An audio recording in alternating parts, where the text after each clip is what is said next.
morning. Today it is Saturday. It's about 11 o'clock a.m. It's Saturday. It is May 8th. The year is 2021, and we still are. It looks like we might be coming. It looks like something's going on. We're in the coronavirus pandemic, and things are starting to look a little better. The numbers seem to be going down in certain areas, going up in certain areas. But last night in Atlanta, the Atlanta Braves held their first baseball game to a stadium to full capacity. When I looked at the news, there were still some empty seats in places, so I don't know what their version of full capacity is, but it didn't look packed to me. But I don't know what time, how deep into the game they were. I don't know if people showed up and left or people didn't show up or whatever, but they said they had it was open for full capacity. I'm still not sure how many people showed up.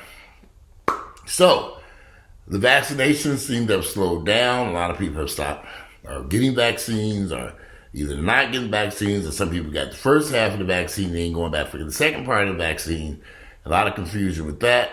And people now that we have people who have gotten the vaccines can now just move their hands in the car. Just hold your hands up in your car and the car drives by itself because, we got them special Microchips in us now. And when I go to the ATM, I just hold my hand, I swipe it across the ATM machine just like this, and I say $10,000, and $10,000 drops out of the ATM. Now, I have $10,000 in my bank account, it comes out. But I don't know if you can swipe your hand with other Microchips and you don't have the $10,000, it should still come out. So I have to ask someone who has the Microchips also how they are loving the new Microchips. So, I like my Microchips. I just go to my coffee maker and I just swipe my hand in front of the coffee maker and it makes delicious coffee. So easy. I don't have to do any of that stuff no more. I go by my laptop and I just swipe my hand by the laptop and it just opens up and gets to work. They're good. I'm loving these Microchips. Anyway, the mayor of Atlanta, Keisha Bottoms, who I happen to love and like, I think she's done as fantastic of a job as she can under the circumstances of us living in a pandemic here in Atlanta and around the world. There's some crazy shit going on all over the world. And so for us to think that life is going to be just normal in the midst of a viral pandemic, come on, y'all, it can't be that damn stupid. However, she's not running for reelection. And for whatever reasons, I believe she sees opportunities elsewhere. And this might be her opportunity to get out of government in the local city and maybe do something on a more federal level. I could see her having some amazing opportunities under the Biden administration, and she don't have to deal with the drama and stress that comes with being the mayor of a city going through a viral pandemic, which has led to crime and other things rising, murder rates sky high, just all kinds of stuff. So I don't blame her. Jump ship and go where you can be safe and still get some damn money. So that's my thoughts on her. She hasn't really publicly said what she's going to do next, but she's not running for reelection. And so I don't think she was a bad mayor. I think she was a good mayor. Truth be told, there's only so much a mayor can do any damn way. And as for the crime problems that are happening all across America, we're in the middle of a viral pandemic, which y'all expect. Crazy people are going to be even more crazier. So, can't blame her for that. And there's just this false kind of belief that a mayor can crack down on crime. Oh, really? What you gonna do? Stand over everybody, make sure they got no. They'd have to have an officer standing outside everyone's home just to check and see what you're up to. It's kind of crazy. Even if they brought in 10,000 police officers, that's not going to reduce crime. If people are going to commit crime, they're going to commit crime. That's just it. If somebody's going to shoot and kill somebody, they're not going to... Look, there have been murders that's happened right here in Atlanta, right outside police departments. Literally 15 police department, 30-second walk away. And so what is this false belief, that a mayor or police officer, somebody can reduce the crime? That's bullshit. That's fucking bullshit. And if you believe that, you're a goddamn fool. So... he gonna crack down on crime. How the hell he gonna crack down on crime? What, he gonna clean up certain areas or something? He gonna force the bums off the street or something? Most of the crime happens in places where people won't even think crime would happen.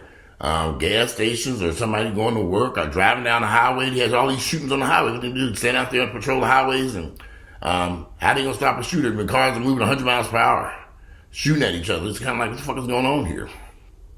So and that's one of the reasons why excuse me, throughout most of this pandemic, I've set my ass in the house.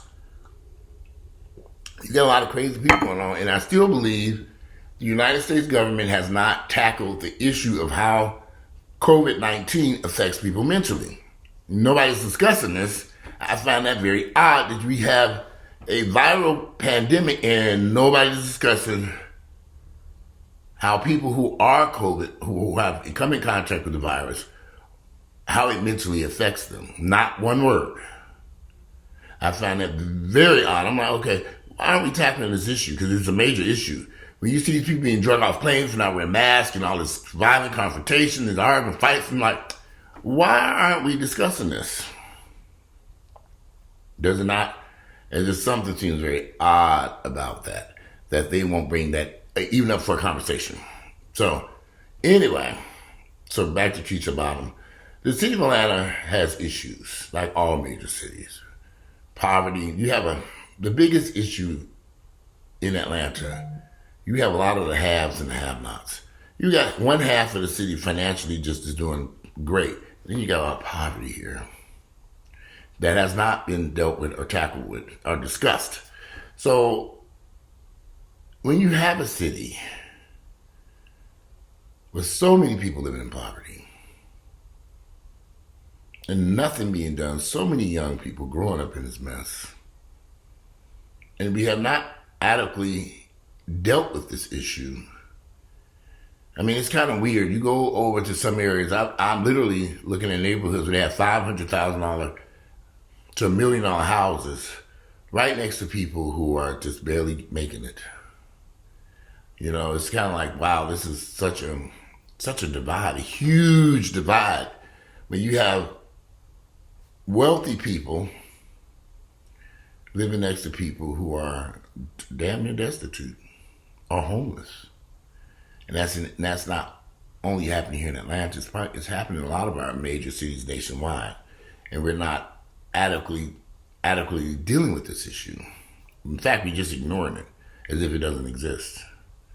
So because we are choosing to ignore it, when we see crime getting off the chain, crime rates rising, but we're also not looking at, as crime is going up, the people who are wealthy are getting richer and richer and richer. The people who are poor are getting poorer and poorer and poorer, which causes the crime to go up, up, up. So I'm just like, what in the hell why are we not seeing these? Why don't people add two and two together? You can't blame Keisha Bottoms for that or the police department for that. It's the way the city is shaping up right now. Either you got money or you don't. And it's just unfortunate what's happening. So it would have been nice. I don't know who I would like to have seen Keisha Bottoms do another term. I guess she said she had enough. She had enough. And she's going on about her life to go do something else. Downtown Atlanta is in a bit of a pickle. There are some huge developments that are just coming out the ground under her administration. Got started. They ain't really started. There's the Glutch. There's Underground Atlanta. There's a lot of stuff happening down in downtown Atlanta that will reshape the whole downtown, what you see downtown. But it's going to take some time. When you look at areas like Summer Hill, Reynoldstown, Old Fourth Ward, they've made some major strides. But downtown has just been kind of sitting there for years, decades. So now downtown Atlanta is just starting to see some developments that might, over the next few years, change the way we view downtown Atlanta. So a lot of this stuff was initiated under Ms. Keisha Bottoms' administration. So it would be nice to see. We have to acknowledge her for what she has achieved. And I think she has achieved a lot. So I would love to have seen her be running for re-office again. But I guess, like I said, she decided to go on and do something else. Something less stressful. What she might think might be less stressful. But I have a sneaky suspicion we ain't through with seeing Miss Keisha Bottoms in politics. I think she's definitely going to be involved in government in some way, shape, or form. It's probably on the federal side. However, the weather here in Atlanta this past few weeks has been pretty good. My allergies, y'all, has been a nightmare over here. I've been I'm using my neti pot. I'm taking all kinds of allergy medication. It's been bad. I woke up with my eyes all red and crusted. I said, my gosh, what is going on here? So this pollen, we've got some rain. We could use a little bit more rain. This has been a very interesting spring for me. I've had headaches, allergies, sinus congestion, you name it. And I'm starting to turn the corner a little bit as we enter into May. Hopefully, over the next few days or the next few weeks, things will get better because my sinuses it's been awful. I've been using my neti pot regularly. It helps somewhat. It works. It does provide some relief. So I'm not gonna knock it, but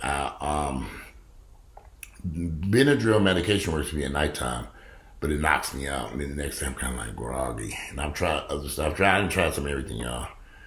This has probably been the worst year for allergies for me. Well, since last year. Last year was bad too. But this year, these 2 years in a row have been pretty rough. And it could be, there's a lot of factors into it, so I have to factor into it. But this video is not going to be too long. I just want to just talk about Keisha Bottoms and the situation, her not seeking reelection. And how people are trying to, they're trying to make her attack her.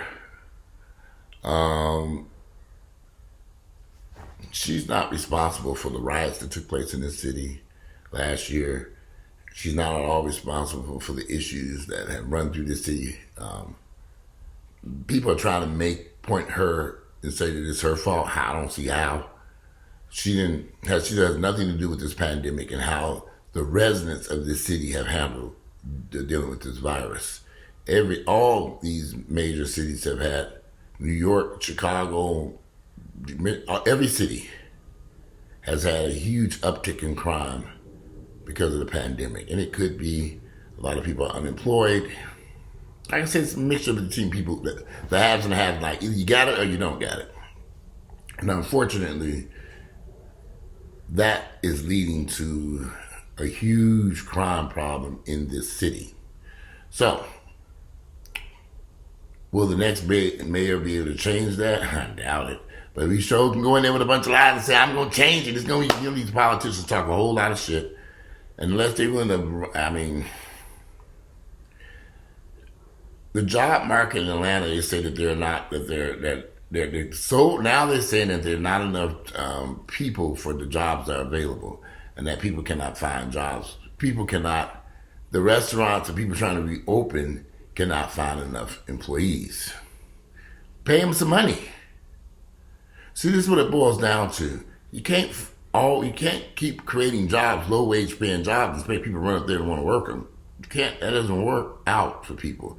And they're trying to blame it on unemployment and stuff. And I'm just thinking, at some point, these jobs have got to start paying people a decent income so that they can go to work and pay their bills and pay their rent and survive. These jobs in Atlanta don't do that. The wages are very low. And nothing about that will change. Nothing's going to change about that until these companies start realizing that they need to start paying these workers more at a higher income. A higher income could probably lift more families out of poverty. I feel sorry for all these kids. You have all these kids running around the city of Atlanta selling this water on the side of the roads. And they're teenagers who should be doing something else with their lives. But unfortunately, because the situation they come from is so bad, such poverty, so much poverty in this city that it just is frightening. And as the city of Atlanta goes through gentrification, as more people who are living in poverty, below the poverty line, move out of the city, they're just moving, they're just playing chess. and checkers. They're just moving these people to other areas, or the people are moving on their own. But we're still not dealing with the issue of poverty and crime in the city, in this state, in this region. We're just not dealing with it. And it's probably the same problem everywhere. So until we deal with poverty and how it impacts families, I don't think we're going to resolve the crime issue, because they kind of go hand in hand. And no one is willing. I've read so many comments where so many people are against raising people's hourly income that it's ridiculous. But everybody's fine with these billionaires like Jeff Bezos, who owns Amazon, having billions of dollars, but only paying these people $15 to $20 an hour. And when they were trying to start a union, so many people were against that. I'm like, what is wrong with you people? I mean, I think a union will be in your best interest to help you get higher wages and job stability. And the Amazon workers turned it down. I'm like, they were idiots. Well, they're idiots for working at Amazon too, so that might explain why they turned it down. They just straight up fools. So, how could you shoot down a union, creating a union that will help you hold your job, retain your job, and also help you to possibly seek higher wages for your job? I think that would have been the best thing to do. But they chose not to do that.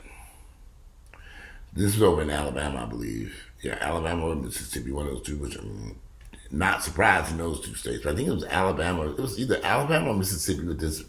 But they might be trying to do something here in Atlanta, also create a union for some of the new Amazon warehouses that they have opened. But anyway, today is Saturday, is May 8th. The year is 2021. And I will conclude this video. I just want to talk about Keisha Bottoms for a minute and the issues we are having here in Atlanta with crime. And as I was stating, I don't think the crime issue here in Atlanta is Keisha Bottoms' fault. I think we just have too many issues here in Atlanta that have not been addressed. The poverty and an extreme amount of wealth coming into a city, and too many. It's a huge divide here. And I think that might be one of the largest issues why we see crime rates so high. But anyway, I'm going to conclude this video today. Like I say, it's Saturday, May 8th, the year 2020. I'm out of here. You guys enjoy the rest of your year Saturday, and I'll speak to you all later.